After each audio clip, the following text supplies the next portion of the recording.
లోనే ఇంత దారుణంగా పడిపోయినాయి. ఇవన్నీ కూడా ఎందుకు నేను చెప్తా ఉన్నాను అని అంటే, ఈరోజు కష్టాలు అనేటివి వస్తాయి. ప్రతిపక్షంలో ఉన్నప్పుడు, రాజకీయాలలో మరీ ముఖ్యంగా ఉన్నప్పుడు ప్రతి ఒక్కరూ కూడా ఒక్కటే గుర్తుపెట్టుకోవాలి, కష్టం రానిదే సుఖం రాదు. ప్రతి మనిషి జీవితంలో కూడా కష్టాలు సుఖాలు అనేది పార్ట్ అండ్ పార్సల్. ప్రతిపక్షంలో ఉన్నప్పుడు మన కష్టాలు కనిపిస్తాయి, కానీ ఆ ప్రతిపక్షంలో ఉన్నప్పుడు ఆ కష్టాలలో వచ్చినప్పుడు మనం ఆ కష్టాలను ఎలా ఎదుర్కొంటాం అన్నది మనల్ని లీడర్లు చేస్తాయి. కష్టం వచ్చినప్పుడు మన క్యారెక్టర్ను మనం అమ్మేసుకుంటే, మన వ్యక్తిత్వాన్ని మనం అమ్మేసుకుంటే, ఒక్కసారి బాటిల్లో ఉన్న నీళ్ళు బాటిల్లో ఉంటే బాటిల్లో నీళ్ళు తాగుతాం, బాటిల్లో ఉన్న నీళ్ళు ఒక్కసారి ఇలా పడేసినామని అంటే భూమిలోకి పడిపోతాయి, మళ్ళీ ఏరుకోలేం. క్యారెక్టర్ కూడా అలాంటిదే. ఒక్కసారి విడిచిపెట్టేసినాము అని అంటే మళ్ళీ దాన్ని ఏరుకోలేం. ప్రజల్లో చులకనవుతాం, ప్రజల్లో పలచనవుతాం. ఇది ప్రతి ఒక్కరూ కూడా గుర్తుపెట్టుకోండి. కష్టాలు అన్నటివి ఎల్లకాలం ఉండవు. ఎవరికి ఏ కష్టం వచ్చినా కూడా నా కథ గుర్తు తెచ్చుకోండి. 16 నెలలు నన్ను జైల్లో పెట్టినారు. నా మీద కేసులు వేసింది కూడా మళ్ళీ ఎవరో కాదు, అటు కాంగ్రెస్ ఇటు తెలుగుదేశమే. నా పిటిషన్లో ఎవరు పిటిషనర్స్ అంటే అటు కాంగ్రెస్ ఎమ్మెల్యేలు, ఇటు తెలుగుదేశం పార్టీకి సంబంధించిన నాయకులు. కేవలం రాజకీయంగా ఎదుగుతున్నాను అని ఒకే ఒక కారణంతో దొంగ కేసులు బనాయించారు. 16 నెలలు జైల్లో పెట్టినారు. కానీ ఏమైంది? బయటికి రాలా? ముఖ్యమంత్రి కాలా?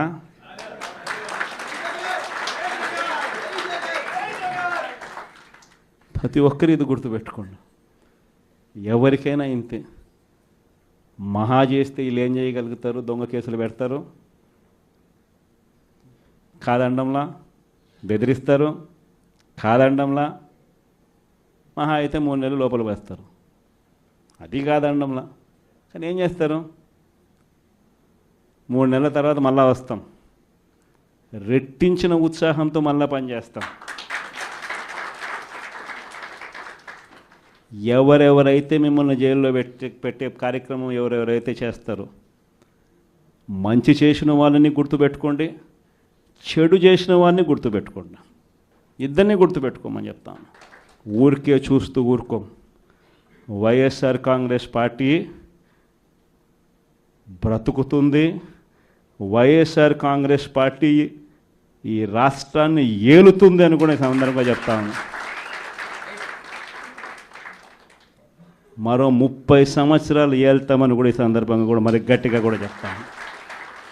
కాబట్టి ఎవ్వరూ కూడా వైఎస్ఆర్ కాంగ్రెస్ పార్టీకి సంబంధించిన ఏ కార్యకర్త వెంటికి కూడా పీకలేడు అని చెప్పి కూడా ఈ సందర్భంగా చెప్తాను. ఇది ప్రతి ఒక్కరూ గుర్తుపెట్టుకోండి, ఒక్కటే గుర్తుపెట్టుకోండి. ఈసారి జగనన్న 2.0 కొంచెం వేరుగా కూడా ఉంటుంది. ఈసారి జగనన్న 2.0 కార్యకర్త కోసం ఎలా పనిచేస్తుందో కూడా చూపిస్తుంది. ఇది మాత్రం నేను ఖచ్చితంగా చెప్తా ఉన్నా. ఎందుకనంటే జగనన్న 1.0లో బహుశా కార్యకర్తలకి నేను అంత గొప్పగా బహుశా చేయలేకపోయి ఉండొచ్చేమో.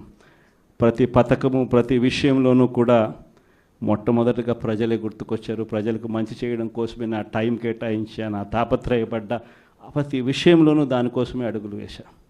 కానీ జగనన్న 2.0కి వచ్చేసరికి మాత్రం చంద్రబాబు నాయుడు కార్యకర్తలకు పెడతా ఉన్న ఇబ్బందులు చూసా, కార్యకర్తలు పడతా ఉన్న అవస్థలు చూసా, కార్యకర్తలు పడతా ఉన్న బాధను గమనించా.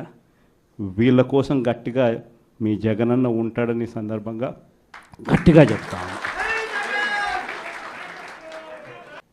విజయవాడలో